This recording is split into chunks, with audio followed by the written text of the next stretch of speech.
Part 3. 다음날 병원에 도착하자 예상치 못한 일이 일어나고 있었다. 한 무리의 사람들이 본관 입구 주변에 모여 있었는데 그 중에는 경찰과 기자도 섞여 있었다. 무슨 일인지 알아보고자 곧바로 사람들을 헤집고 앞으로 나아갔지만 사체 주머니를 들 것에 실어 호송차에 옮기는 모습밖에 볼 수 없었다. 불안해진 나는 혹시 아는 얼굴이 있는지 사람들을 훑어보았고 같은 병동에서 일하는 조무사 한 명을 발견했다. 나는 그에게 다가가 무슨 일인지 물었다. 내시가 죽었어요. 그의 목소리는 수백만 마일이나 떨어진 것처럼 힘없이 들렸다. 어젯밤 병실 순회를 마치고 옥상에서 뛰어내렸대요. 이유에 아무도 모르지만 어떤 환자 말로는 내시가 그러니까 그 환자의 병실에서 나온 직후에 그랬대요. 상대 못지않게 충격을 받는 나는 그에게 한쪽 팔을 뻗으며 남들도 똑같은 심정이라고 안심시키듯 뻣뻣하게 안았다. 그는 꼼짝도 안 했다. 아직도 충격이 가시지 않은 모양이었다. 내시의 죽음은 내게 엄청난 충격이었다. 솔직히 그럴 수밖에 없었다. 병원에 근무한 지 얼마 되지는 않았지만 앞으로 몇 년 동안 사람들이 내시 같은 간호사를 잃은 걸 안타깝게 여기리라는 것은 알 수 있었다. 대부분의 업무량을 혼자 감당해오던 내시가 사라지자 내가 일하던 병동은 누가 봐도 제 기능을 발휘하지 못했다. 경찰도 도움이 되지 않았다. 오히려 경찰이 직원들을 일일이 신문하는 바람에 업무 속도가 훨씬 느려졌고 살인사건에 관한 불편한 의혹들만 커졌다. 병동 질서를 유지하기 위해 브루스는 어쩔 수 없이 앞에 나서서 상황을 통제해야 했다. 그가 의욕적으로 처음 한 일은 고함을 지르며 환자들과의 상담에 시간 낭비하지 말고 그냥 약 먹여서 조용히 시키라는 거였다. 집단 치료의 목적이 환자와 얘기를 나누는 건데도 말이다. 쉽게 주눅이 드는 의사라면 순순히 그의 말을 따랐을 테지만 나는 받아들이지 않았다. 도리어 브루스에게 내 치료 방법이 효과가 없다고 생각하면 환자를 찾아가 보라고 받아쳤다. 그는 여기에 차마 적고 싶지 않은 말로 불같이 화를 내며 환자 기록을 신경질적으로 살펴보기 시작했고 결국 내가 보살핀 환자들이 적절한 처방을 받아왔고 속을 터놓고 말하는 치료가 효과를 보고 있다는 걸 알고 잠잠해졌다. 영 돌팔이는 아닌가 보군. 그가 험상궂게 말했다. 근데 내시의 부재로 여기 직원들은 자기 목보다 더 열심히 일해야 하거든. 자네 방식으로 제 몫을 다 해내지 못한다면 그땐 다른 일자리를 알아봐야 할 거야. 브루스의 생각은 틀리지 않았다. 자기 목보다 더 열심히 일해야 한다는 것도 내 용기가 꽤 성가시다는 것도 나는 브루스의 업무 부담을 덜어주겠다는 명목으로 현재 우리 병동에서 관리하고 있는 환자의 중증도를 세세하게 분류하고 추가로 맡고 싶은 환자 명단을 작성했다. 거기에는 심각한 우울증을 앓고 있는 환자 2명의 이름과 함께 조셉 E.M.이라는 이름도 포함되어 있었다.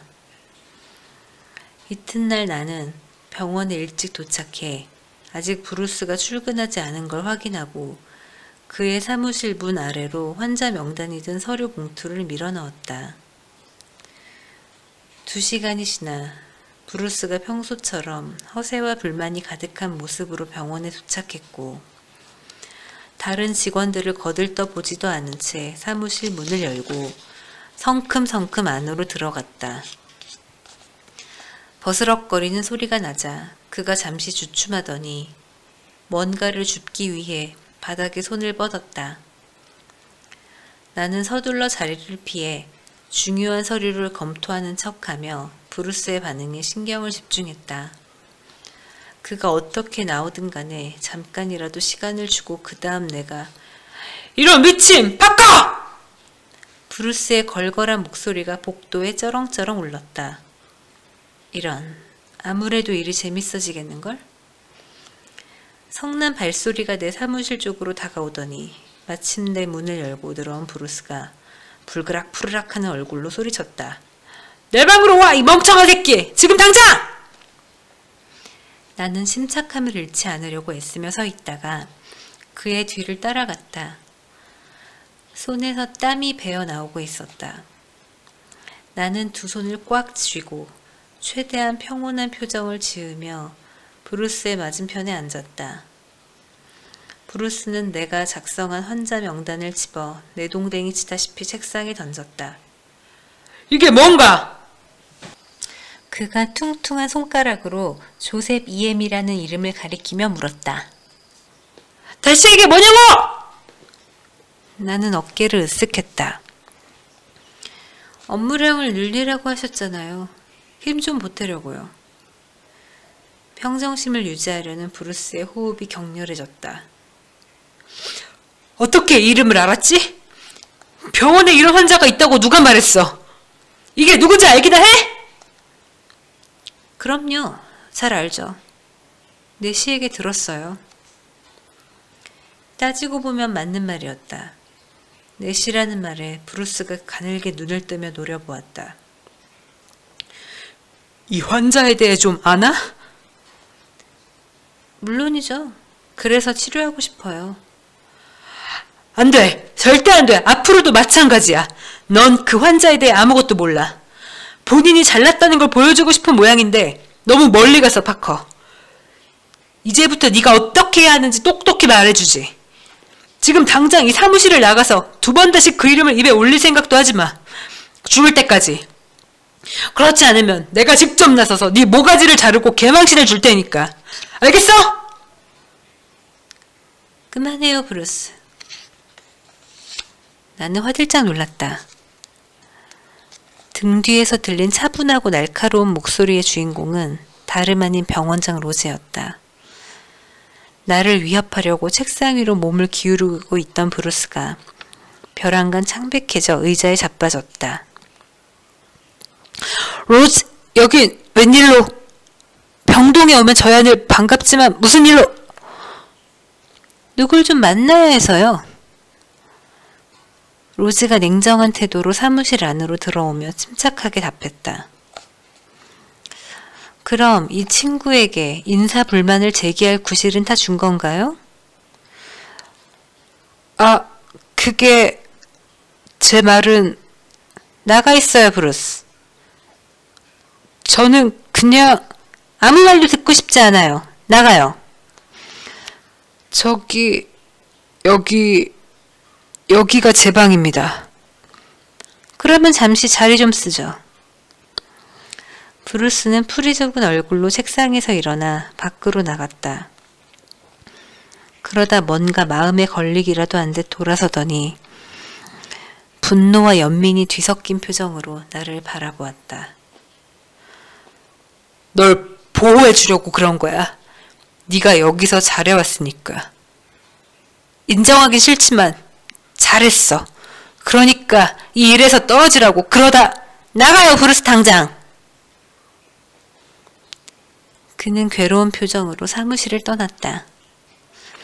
방 안에는 나와 로즈만 남겨졌고 그녀는 관심 어린 표정으로 조심스럽게 나를 쳐다보며 자리에 앉았다. 이어 내가 제출한 환자 명단을 발견하고 읽기 시작하더니 입가에 진지한 미소를 지었다. 그러고 보니 지금까지 로즈가 어떻게 생겼는지도 말하지 않았다. 조의 서류에 적혀있던 날짜로 미루어 보아 그녀는 적어도 50대 초반일 게 분명했지만 40도 안 되어 보였다. 젓갈색 머리가 어깨까지 내려오고 초록빛 눈동자는 날카롭게 빛났으며 동그란 얼굴은 다소 야위어 있었다. 또한 의사라기보다 올림픽 육상 선수에게나 어울릴 법한 마른 체구에 키가 아주 커서 평소 자주 신는 사무용 검정 하의를 신으면 나보다도 컸다. 내가 조금만 더 나이가 있었더라면 그녀에게 매력을 느꼈을지도 모르지만 매의 눈 같은 그녀의 날선 시선 앞에 서면 마치 엑스레이 앞에 벌거벗고 서 있는 기분이 들었다. 잠시 나를 유심히 바라보던 그녀가 입을 열었다. 그래, 말해봐요. 불치병 환자를 치료해보고 싶은 이유가 뭐죠? 글쎄요. 그 환자가 불치병인지 잘 모르겠습니다. 왜 그렇게 생각하죠? 환자와 얘기해 봤나요? 아니요. 그럼 한번 만나보지 그래요? 나는 놀라서 입이 떡 벌어졌다. 실은 만나겠다고 하면 병원에서 해고될 줄 알았습니다. 다들 가까이 가지 말라고 경고했거든요. 누가요? 그게 보시다시피 브루스와 내시가요. 내시가 병원 일을 도맡아 하긴 했어도 남을 해고할 권한은 없었답니다. 당신은 언제든지 원하면 열쇠를 갖고 조를 찾아갈 수 있었어요. 나는 눈을 깜빡였다. 특별한 절차 같은 게 없다는 말씀이신가요? 치료 목적이라면 그래요. 하지만 단순히 호기심으로 병실에 들어간다? 그건 안 되죠. 병원 내에 조에 관한 흉흉한 소문이 돌고 있다는 거 나도 알아요. 그런 소문들로 인해 대부분의 사람들이 만나본 적도 없는 그를 극도로 두려워하죠. 물론 조는 평범한 환자는 아니에요. 우리 병원의 특별 관리 대상이고 그래서 조의 방에 들어가는 사람은 필요한 경우를 빼고 몇 분 이상 머무르는 법이 거의 없죠. 그보다 오래 있어야 하는 사람은 내시한테 무슨 일이 일어났는지 봤잖아요.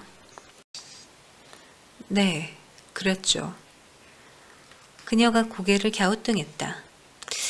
그러면 단념하고 싶지 않아요? 똑같은 일을 당할까봐 두렵지 않나요? 아니요. 오히려 내시가 그렇게 되는 바람에 이 일이 제게도 중요한 문제가 돼버렸습니다. 그렇군요. 자, 다음 질문. 아직 조와 얘기 안 해봤다고 했죠? 그럼 진료 기록은 읽었나요? 아니요. 나는 재빨리 대답했지만 거짓말인 게 빤히 드러나 보였는지 그녀가 나를 노려보았다. 여기 앉아 그쪽 거짓말을 듣고 있을 만큼 한가하지 않아요. 솔직하게 말해요. 그렇지 않으면 오늘 만남은 이걸로 끝이니까. 나는 마른 침을 삼켰다. 사실 봤습니다. 어떻게 봤는지는 묻지 않을게요. 진료 기록을 읽고도 여전히 치료하고 싶다는 걸 보니 속으로 진단해 봤겠군요. 그럼 우리가 지난 30년간 조를 관찰하면서 놓친 게 뭔지 설명해 줄래요? 놓친 건 없다고 봅니다. 그런데 서류를 보니 마지막 치료 시기가 70년대더군요. 아시겠지만 그때 이후로 DSM은 개정 작업을 거쳤잖아요. 가르치려 들지 말고 요점만 말해요. 최초 진단이 정확했을 수도 있지만 우리는 굉장히 복잡한 소시오패스 환자를 다루고 있는 걸지 모릅니다. 70년대 밝혀진 것보다 더 복잡한 환자를요. 가학적인 성격 장애도 분명히 있고 일종의 정신적 조로증도 있어 더욱 성인처럼 보인 건 아닐까요? 무엇보다 특이한 건 주변 사람에게 망상을 일으키게 하는 능력인데 흔치 않지만 가능한 일이죠. 그게 아니면 조가 사람의 감정을 거울처럼 비추는 장애가 있는지 시험해보고 싶기도. 그녀가 손을 들어 내 말을 가로막았다. 틀렸어요. 그렇게 생각하는 것도 무리가 아니지만 그래도 틀렸어요. 실은 정답을 알 수 없었을 거예요. 당신은 조의 서류를 못 봤으니까. 나는 눈썹을 찡그렸다.